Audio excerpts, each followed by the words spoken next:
વાહ હા કેમ મોઢું સડાવીને બેઠી છો? તો મોઢું જ ચડાવે ને. હાંજનો ટાઈમ થાય ને તમે સીધા વાડીએ ઉપડો. મારે ઘરે એકલું રહેવાનું, મને જરાય હોરવતું નથી. અરે પણ છે ને હવે છે ને તારે એકલું રાતે નહીં રહેવું પડે અને તું આ બહુ બીસો ને ઈ બંધ. કેમ? અરે કેમ હું જો આ હું છે ને ગેલેક્સી ઝટકા મશીન લાવ્યો છું. ઝટકા મશીન એટલે આનાથી છે ને રોજડા ભૂંગણા જેટલા જનાવર આવે છે ને ઈ બધા આનથી ભાગે, સમજી? હા પણ આ તો મોંઘું આવ્યું હશે ને. અરે ના ના, સરકાર છે ને આમાં સબસિડી આપે છે. એવું છે? હા. પણ આમાં તો લાઇટ બિલ બહુ આવશે.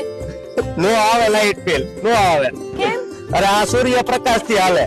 એવું છે? હા. તો તમારે આ વેલું ન લઈ આવાય? મોડી ખબર પડી. અને પણ હવે તો ખુશ ને, જો હવે આપણા ઘરે આવી ગયું છે ગેલેક્સી ઝટકા મશીન.